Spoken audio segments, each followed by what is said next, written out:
start recording here. And I'm sharing my screen with you. You should hopefully be able to see. So I wanted to talk about Linktree. I'm not quite sure if we talked about it before or if you're familiar with it. Yeah, you showed us yours, and I've seen a couple since then. Yeah, okay. So let's build it out a little bit more and talk about how to use it, what it's used for, things like that.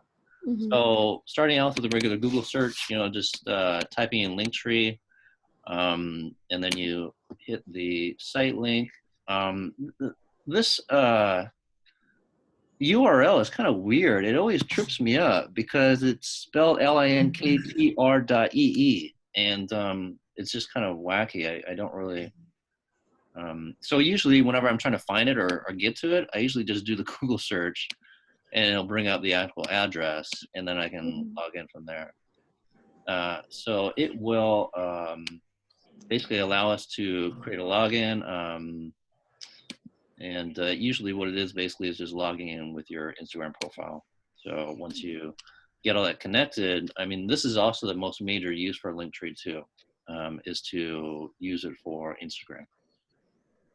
So what you do is, you just add a bunch of links, and what you'll do is you'll get something like this, where it's literally a tree where we have this one, dedicated vanity URL link that belongs to you. And from that one link, you can make it spread out into 1, 2, 3, 4, 5, 6, 7, 8, 9, 10, 11, 12, 13, 14, 15, 16, 17, 18, 19, 20, 21 different branches, basically. And the reason why this is very, very useful is because places like Instagram, they only allow you to have one link in your profile. Yeah. And so with this one link, we can actually redirect it into 21 more links, 21 plus more links, however many you want. So I've got, these links that are, if you were to do a regular Google search on me, this is pretty much what you would find. And, within there is another kind of tree in itself where they can also click into all these other different links that show up on my Google results. But there's also very specific ones that will go right to, home valuation. If I'm a seller and I'm thinking about selling my house, then I could put it in, and then it would actually spit out a automated home valuation, and then also notify me, the listing agent, so I could follow up and give a more customized home valuation as well. So is this your website, Grant, that they would be going into, or? No, so if you look into the URL, this is actually part of Cloud CMA, which was something we talked about before. Did you guys subscribe to that? I don't think so. Okay. No, So Cloud CMA was that was inside the CMA home valuation topic or training part that we did, where we did the CMA valuations, CMA reports. And you can actually link Cloud CMA to the MLS database in order to be able to generate this kind of pretty looking report that your clients can take a look at. Let's see if I've got one here that's regularly available. So here's one I did yesterday for a client. Do you remember this? This is the screen is not showing. I think. Oh, thanks.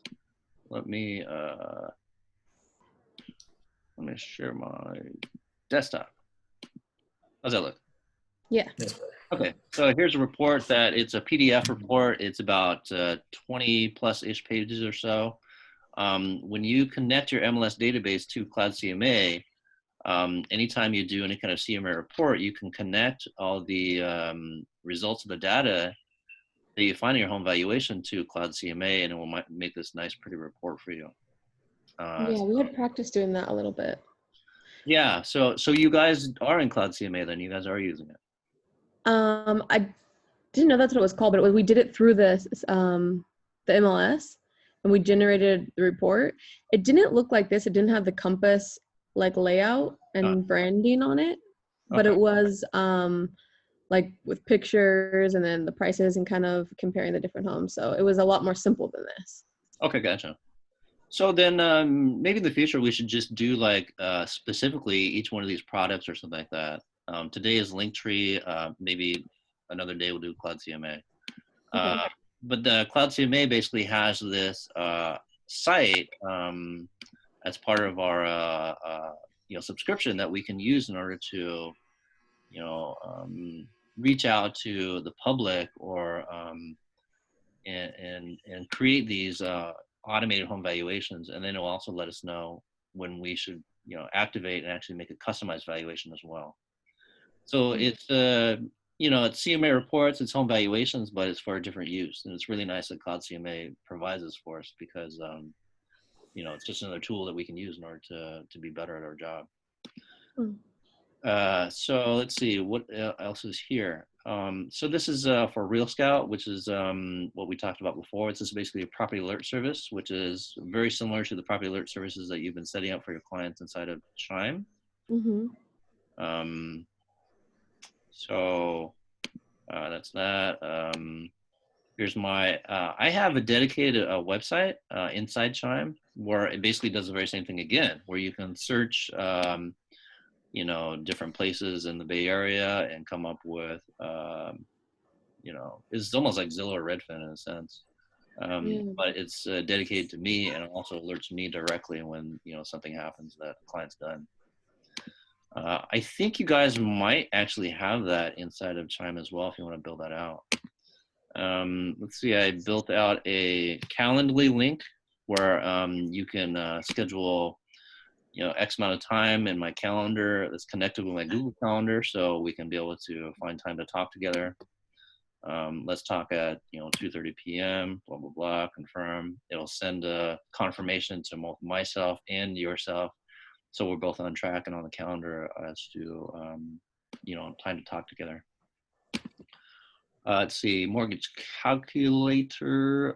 This is just something I pulled off of CNN.com, it looks like.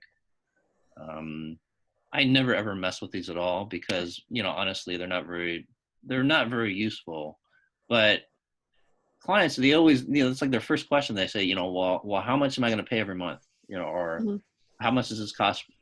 How much is this house really going to cost me? Or can I actually really afford it? The only person that can really answer that for our clients is a home advisor, or I'm sorry, a loan advisor. So loan advisor, mortgage broker is the first person that we should be referring people to when they talk about mortgage payments, things like that. I just kind of put this in here as a, just an extra tool. Personal profile, what is this? This is probably my website. My personal profile on Compass. So, basically here's some extra information about myself, my sales, my profile, Zillow team profile. This is where you would be, featuring not only yourself, but also your team, all your guys' sales together, all your guys' listings together, et cetera, et cetera. So all your reviews together as well. So the Zillow link, I think, has its uses as well, its bad advantages. Yelp, not so much, but still it's, more content that we can share with our clients. I've got a good amount of reviews on it. So, and they're all very good reviews. So, something positive to share. Realtor.com. It's not as good as Zillow in terms of bringing up my sales information, but, it still has my contact information, still has profile information, still has other information that, might be useful to my clients. Instagram, Facebook page, YouTube, Pinterest, my own personal website. These are vanity websites that Compass has set up for us. There should be one for you guys as well, where they talk about Compass Concierge. And if a client will fill out all this information, then we should get a notification that this person wanted to know more information about this program. Same thing with bridge loans, although I'm not quite sure if lenders are using these right now. Yeah, it says here there's actually a kind of a disclaimer here. It says that we might not be using bridge loans. But same thing too, if you know, someone wanted to know more information about bridge loans and they typed in this information here, then, you know, we should get an alert, you know, letting us know that we can reach out to them. This was an article that I got published in. I just thought it'd be fun to include it. And I really just kind of kept it in here so I would never lose it. Let's see. This is probably something I should remove because I think Rollola is actually out of business now. This was a startup that I was heavily involved with in the very beginning, and now that I think they're kind of working on doing other things. So let's go into our admin and delete that Rollola profile. How often are you updating this? Just like whenever you get a chance?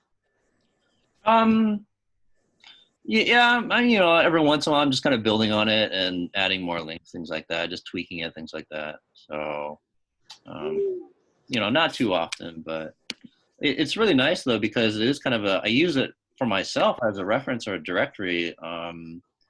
You know, if I forget where I put that, you know, calendar link in order to schedule time with my clients, I can go directly here and pull this down and then, you know, copy it, put it into an email so they can be able to, so the person on the other end, the client on the other end can be able to use it. So, you know, it's kind of a nice little point of reference for myself also. Yeah. Yeah. Yeah. So, where do we use it? We use it inside of, oh my goodness, inside of Linktree. We use it inside of Instagram, where it's most famously kind of advertised as being, you know, applicable for.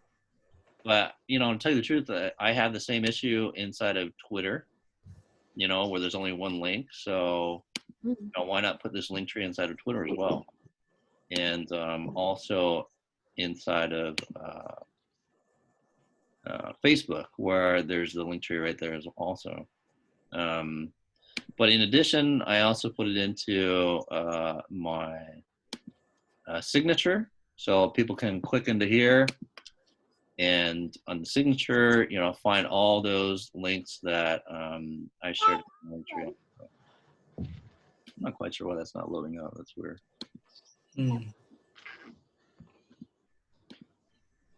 It didn't, but it should. And so, you know, if I'm putting it inside my Gmail signature, then I might as well put it inside my Chime signature also. So you can find it also right there. If you click into that, then it should send you to my Linktree also again.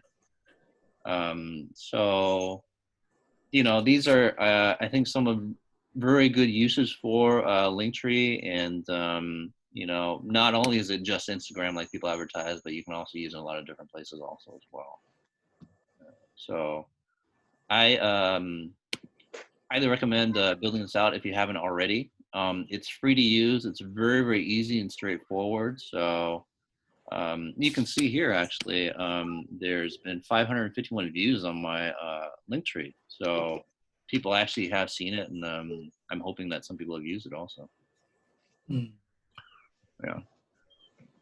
So that's very, very simple, very, very easy tool to use. I thought it'd be good to just kind of start off with this kind of tool that, you know, if some of us are not very tech heavy, then it should be something pretty easy to grasp. And, you know, you can, it's really, there's not a lot of coding or anything like that involved at all. It's just, you know, kind of plug and play and, you know, insert it into anywhere that basically you would normally put a link, which I think all of us pretty easily know how to use. Yeah, it seems like a good branding tool, and then you know, as well as a reference for a lot of stuff. Yeah, yeah. And speaking of branding too, yeah, you actually you made a good point. You can you know, put in the team logo and you know, be able to, you know, create consistency in branding also.